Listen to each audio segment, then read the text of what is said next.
माता जी ने फिर खड़े होकर के कहा, नहीं आप गलत कह रहे हैं, भगवान सबको बराबर नहीं देता है, बल्कि भगवान सबके साथ पक्षपात करता है।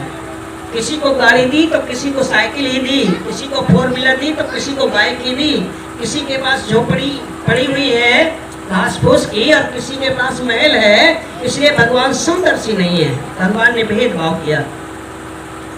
महात्मा बुद्ध ने फिर उस बात को सुना और उन्होंने सोचा इन माता जी को समझाया कैसे जाए। तो उन्होंने एक उपाय निकाला। क्या उपाय निकाला? उस दिन महात्मा बुद्ध ने क्या किया, जैसे ही सत्संग समाप्त हुआ, उन्होंने एक डकैत था, एक चोर था, उस चोर को उन्हीं माता जी के घर भेज दिया। उनके घर भेज दिया और कहा, जाओ इन माता जी से कहना आपके घर में जो आपके गहने रखे हैं, आपके बहू के गहने रखे हैं, आपके पोते की बहू के गहने रखे हैं, वो सारे के सारे गहने महात्मा बुद्ध ने मंगाए हैं। भाई और बहनों, वो चोर जाता है माता जी के घर और माता जी से कहता है, वो सारे गहने जो हैं आपके यहाँ सोने और चांदी के, वो हमको दे दीजिए, भगवान बुद्ध ने मंगाए हैं। महात्मा बुद्ध ने मंगाए हैं, ये चोर ने कहा। और चोर की बातें जब माता जी ने सुनी तो माता जी ने कहा, अरे ये तो फला गांव का रहने वाला है, ये तो बहुत बड़ा चोर है, डकैत है, ये तो कई बार चोरी में पकड़ा गया है और अपने आभूषण, अपने सोने चांदी के जेवर हम इसको दे दें, ये तो लेके चला जाएगा। माता जी ने उसको आभूषण नहीं दिए। भाई और बहनों, जेवर नहीं दिए और अगले दिन वही जेवर लेकर के माता जी पहुंचती हैं सत्संग में। सत्संग में पहुंचती हैं, सत्संग समाप्त होता है और वही जेवर उठा के महात्मा बुद्ध को दे देती हैं। कहती, ये लीजिए भगवान। भगवान बुद्ध ने कहा, माता जी आपने ये जेवर हमको लाके दिए, कल हमने एक चोर भेजा था, एक डकैत आपके पास भेजा था, उसको आपने ये जेवर क्यों नहीं दिए? तो माता जी ने कहा महाराज आप जानते नहीं हैं, वो हमारे पड़ोस के गांव का चोर है, वो डकैत है, उसने बहुत सारी चोरियां की हैं और कई बार जेल गया है, इसलिए मैंने उसको आभूषण नहीं दिए, क्योंकि वो व्यक्ति पात्र नहीं था, इसलिए हमने जेवर नहीं दिए। भाई और बहनों, महात्मा बुद्ध ने अगले दिन प्रवचन में माता जी से कहा, माता जी इसीलिए तो मैं कह रहा हूँ भगवान समदर्शी है, सबको बराबर देता है, लेकिन कब? जब व्यक्ति अपनी पात्रता विकसित कर लेता है तब भगवान सबको बराबर देता है। अगर पात्रता नहीं है तो भगवान नहीं देता।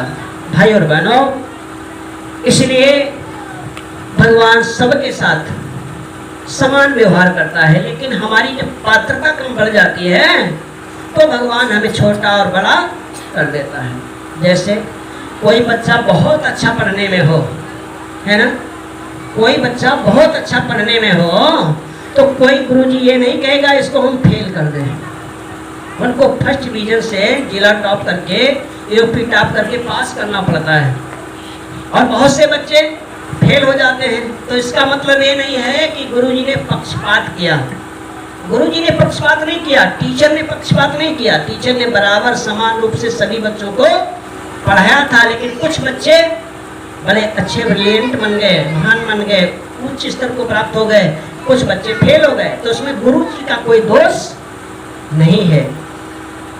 दोष किसका है? दोष पढ़ने वाले छात्र का है। वैसे ही महात्मा बुद्ध ने माता जी को समझाया, माता जी ठीक उसी तरह से भगवान सबको देता है, बराबर देता है, लेकिन कुछ पात्र होते हैं उनको बहुत सारा मिल जाता है, कुछ कुपात्र होते हैं जिनके पास जो होता है वो भी चला जाता है, और जो महापात्र होते हैं वो उसको प्राप्त करके महामानव बन जाते हैं, देव मानव बन जाते हैं, भगवान बन जाते हैं। इसलिए भगवान किसी के साथ में कोई भी पक्षपात नहीं करता।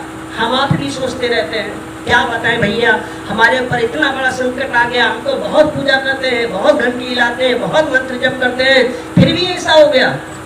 भाई और बहनों, ऐसा इसीलिए होता है कि हमारी पात्रता में कहीं ना कहीं कोई ना कोई कमी रह जाती है। एक बार क्या हुआ, एक सेठ जी थे, तो ऐसे ही गंगा दशहरा के पावन पर्व पर गंगा स्नान के लिए गए, नहाने के लिए गए गंगा जी को। उन्होंने 10 दिन पहले आकर के एक जूता का काम करने वाला था, उसके पास गए, उनसे कहा कि भैया क्या आप गंगा स्नान करने चलेंगे? उन्होंने कहा हाँ गंगा स्नान करने के लिए चलेंगे, लेकिन कब चलना है? बोले गंगा दशहरा पर चलेंगे। गंगा दशहरा का दिन आया तो उसने फिर आकर के सेठ ने कहा कि चलिए भाई आज गंगा दशहरा का पर्व है, गंगा स्नान करने के लिए चलेंगे, आपसे कहा था आप तैयार थे, आज चलेंगे कि नहीं? तो उन्होंने कहा कि मैं चलने के लिए तैयार था लेकिन आज तैयार नहीं हूं। क्यों? आज क्यों नहीं? बोले इसलिए नहीं जाने के लिए तैयार हूं कि मेरे पास बहुत सारे जूते और चप्पल आ गए बनाने के लिए, और अगर वो जूते चप्पल नहीं बने तो केवल मेरी वजह से बहुत सारे लोग आज गंगा स्नान करने के लिए नहीं जा पाएंगे, इसलिए मैं नहीं जा सकता। भाई और बहनों, उन्होंने अपने झोली से 1 रुपये निकाला, 1 रुपये निकाला, सेठ जी को दे दिया, संत जी को दे दिया, और संत से कहा कि जाओ इसको लेकर के जाना, गंगा स्नान करना, गंगा स्नान करने के बाद वहीं पर स्नान करने के बाद गंगा माता से कहना, हे गंगा माता ये 2 रुपए का सिक्का मुझे मिला है आपके भक्त के द्वारा, हैं? आपके भक्त के द्वारा ये 2 रुपए का सिक्का मिला है, ये आपके लिए दिया है भेंट करने के लिए, और ये कहा है कि जब तक आपके हाथ इस सिक्कों को नहीं लेंगे तब तक ये हाथ बिना हाथ के दिया नहीं जाएगा, फेंका नहीं जाएगा। भाई और बहनों, उस गंगा के जल से 2 हाथ निकलते हैं और उस हाथ में सिक्का वो संत पकड़ा देते हैं, माता गंगा के दर्शन उसको हो जाते हैं संत को।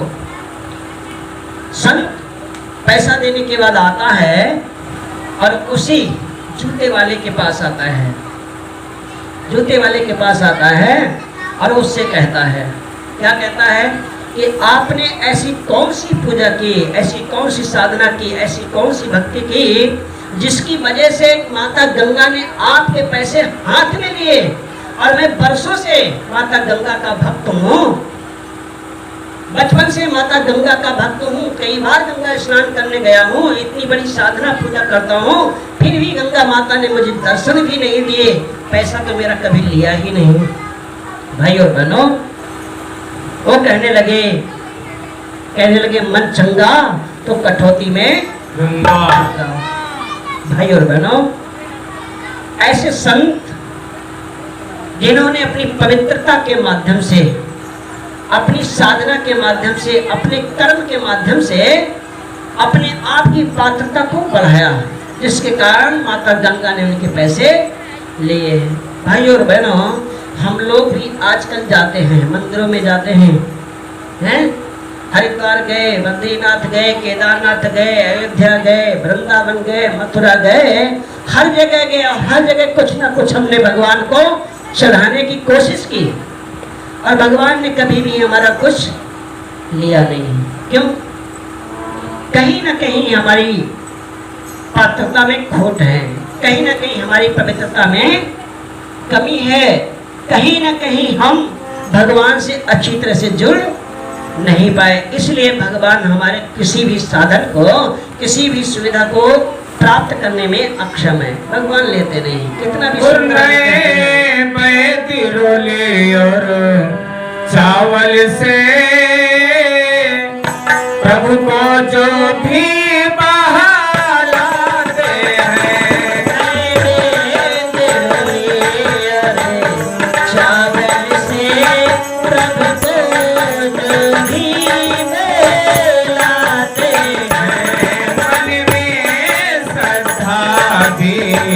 सांस नहीं हुए होंगे ही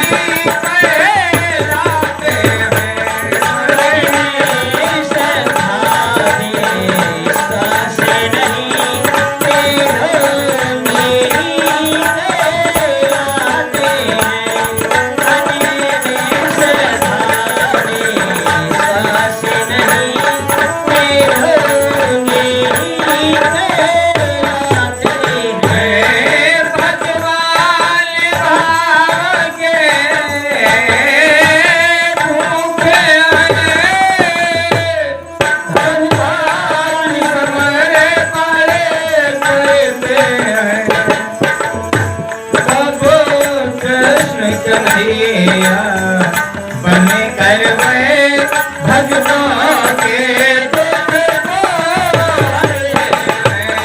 सब कष्ट कन्हैया मन करवे भक्तों के दुख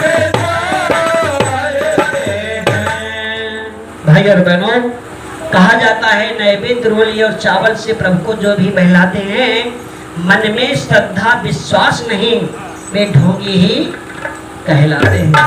और भगवान किस चीज के भूखे हैं? भगवान भाव के भूखे हैं। जब भक्त समर्पण करते हैं तब कृष्ण कन्हैया बन करके भक्तों के दुख को हरते हैं। भगवान की व्यवस्था तो ये है, पात्रता का विकास तो यही से होता है भाई और बहनों। इसलिए हमें पात्रता का विकास करना चाहिए। पात्रता का विकास कैसे होगा भाई और बहनों? अपने जीवन को पवित्र बनाना पड़ेगा।